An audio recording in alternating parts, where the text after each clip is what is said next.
With the holiday season in full swing, we'd like to talk about the full spectrum of emotions that can come up during this time of year.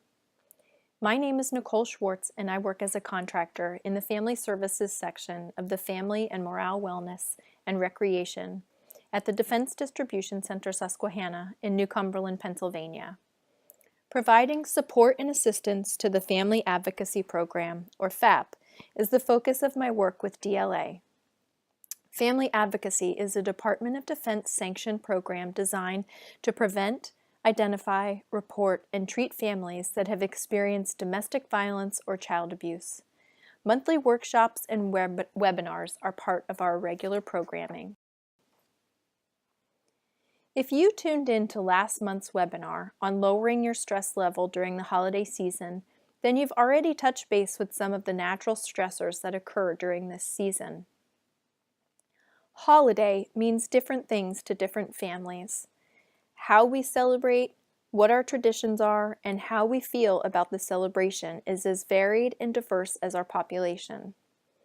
Most holiday seasons come with a whirlwind of activities: shopping, gift selection, holiday party planning, activities, parades, and religious or faith services. While the season is meant to cultivate a sense of warmth and community, it can also create a great deal of stress for individuals and families. I thought that this comic featuring the many faces of Calvin from the acclaimed Calvin and Hobbes comic adequately illustrated the variety and full spectrum of emotions that can come up during the holiday season.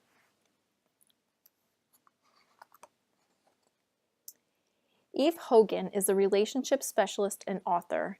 In an article for Psych Central, she provides some tips for managing mixed emotions during the holidays. Reframe the holiday as holy days and try to connect with the true meaning. The holy days, regardless of religion, are about honoring the Spirit in whatever form that you choose, finding a divine anchor upon which to hold fast and allow yourself to dive into a spiritual practice that brings you strength and meaning. Embrace parts of the holiday that you love and do away with the parts that you don't. Sounds simple enough. Do what you love and leave the rest. You can take control over the parts of your life that bring you joy, and you can limit the events and activities that don't help to build you or that bring you enjoyment. 3. Become a merry memory for someone else. When you feel like wallowing in loneliness, reach out and help others. Volunteer to serve. Serve food for the less fortunate, bring cheer to an old folks' home, or serve your community in a way that resonates with you. But acts of service are one way to help manage the feelings of this season. Make new memories and traditions. Focus on gratitude. Count your blessings. Create new traditions. Honor your creativity. Sing, dance, play an instrument, draw, paint, sculpt. Someday these will be the good old days that we miss. So working on making new memories and traditions can help to manage the overwhelming emotion of the season. Advance rather than retreat.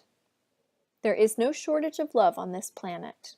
And just because some of the people or all of the people of your past have died or moved on, that doesn't mean that there aren't plenty of people to love. Rather than closing your heart in fear, open your heart to give and receive. Reach out to those reaching out to you, and advance rather than retreat.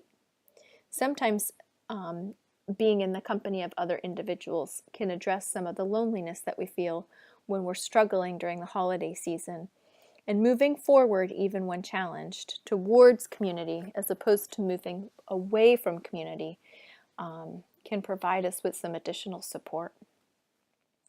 Celebrate your loved and lost ancestors and family members. Bake their favorite food. Buy yourself what you know that they would have given you. Create a new ritual that allows you to honor their special place in your heart and in your family, and also yourself at the same time. Remember that they would have wanted you to be happy. And finally, get out into nature. Build a snowman, ski, go to the beach, sit in a river, Watch the light of the sun or the moon dance off the landscape. Nature is a great healer. One of the cornerstones of resiliency is the ability to anticipate the spectrum of emotions that come up during the holiday season. One of the positive things about the holiday season is that it's predictable, and it provides us with an opportunity to anticipate some of the stressors and annual joys. We know when the holiday stress is likely to begin and end. With a reasonable amount of planning, we can work to balance the negative impact that it has on us or can have on us. So make a plan. Putting your plans to paper has an amazing ability to display how realistic they may be. Setting some pre-holiday season plans can help manage the activities and the stressors. Consider doing a bit of planning. Take some time to contemplate your feelings about the season. This may take you to thoughts of your favorite memories or even to some of your most difficult. Be gentle with yourself and recognize and honor those feelings. Consciously attempt to let go of perfectionism or perfectionist ways, the ideas about how things have to be or how they should be. Meditate on your family traditions, your family values, the things that make you unique. Transform your family traditions into something that best reflects the things that are important to you. For me, this looked like integrating things from other traditions. My children attend a Waldorf school, and the entire school community celebrates Martinmas with a lantern walk, a tradition that marks the burial of Saint Martin. Martin was a Roman soldier who cut his royal wool cloak in half to help warm and protect a beggar. This festival is celebrated with a silent lantern walk within communities and time to meditate on the light that's believed to live in each one of us. This was not a festival of my childhood or in my family of origin. But living in a military family, I found the story of Saint Martin especially meaningful to me, and I wanted my children's holiday season to be infused by turning inward in a story of positive impact that the soldier, a man just like their father, had on their life and the life of others. This is the way in which I've personally transformed tradition into a way that best reflects what's important to my own family. So consider transforming old traditions or incorporating new ones. Say no or no thank you to things that aren't in alignment with your own priorities or those things that don't bring you joy. And lastly, make a conscious effort to discover the small, simple joys.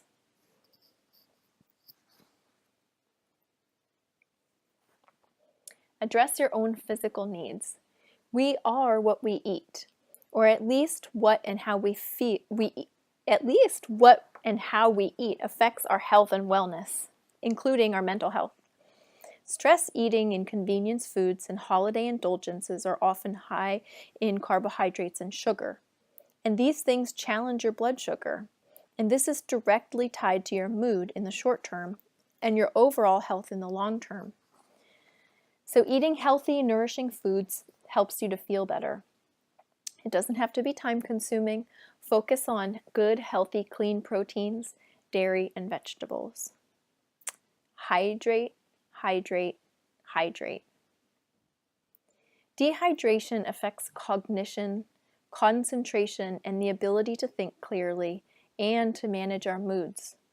Studies have found that even mild dehydration can cause headaches, fatigue, difficulty concentrating, and managing anger and irritability. So one way to handle the full spectrum of emotions that comes up during the holiday season is to assure that you're well rested, that you are eating well, and that you are adequately hydrated. And finally, move your body.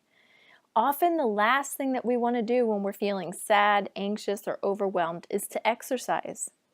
But reframe this and start 10 or 15 minutes as necessary for your health and wellness. Take a walk, take a run, Just get outside of the house and breathe. But moving your body even 10 to 15 minutes, even if it's just one day a week, will help you to feel better. Call for help. This list of symptoms that you can see before you, sadness, loss of joy, feelings of hopelessness, difficulty concentrating, sleep disturbance or insomnia, difficulty sleeping or waking and difficulty returning to sleep, digestive problems and changes in appetite or a lack of appetite, thoughts of death or suicide. These include passive thoughts like, my family would be better off without me here, or active plans to end your life or to hurt or harm yourself. These are symptoms of depression. If you or someone you love is struggling with one or more of these, please reach out for support. Depression does not have to consume you, and this time of year often brings up very challenging feelings. Depression is a treatable illness, and with support and treatment, you don't have to feel badly. This is a list of useful resources. DLA Employee Assistance Program, or EAP. Many DLA employees qualify to use 6 free and confidential counseling sessions with an on-site EAP counselor. So the EAP counselor is right here in Building 400 next to the medical clinic at this point, and can be used to provide time-limited counseling for all DLA employees and your family members. You can also reach out at 1-800-222-0364 or www.foh4u.com. In addition, there's a yoga, meditation, and breathing course offered by Debbie Cohen, who is a licensed clinical social worker, called Tools for Stress Relief. And it's online and free, and this is a really great service. It's a really wonderful offering, and this class can help provide you with an additional tool to manage the full spectrum of emotions during the holiday. And I also provided the VA Caregiver Support Line at 1-855-260-3274. If you're caring for an aging or ill veteran, there are support services that are available for you, which includes peer support, adult daycare, healthcare centers, and respite care for eligible veterans. So if this is one of the things that you're managing throughout the year, getting some additional supportive services for that veteran in your life may be helpful. And finally, the National Suicide Prevention Hotline at 1-800-SUICIDE. In the event that you or someone you love is experiencing any of those symptoms of depression and have thoughts of harming themselves, this is a free service that can provide some supportive assistance for anyone struggling. Thank you for viewing the Family Advocacy Program's webinar. We appreciate your time and attention. If you have any additional questions regarding FAP, seeking referrals for programs or services, or would like to know more about our mission, please feel free to reach out to the Family Advocacy Program Manager at 717-770-7066. Thank you, and I hope you enjoy your holiday season.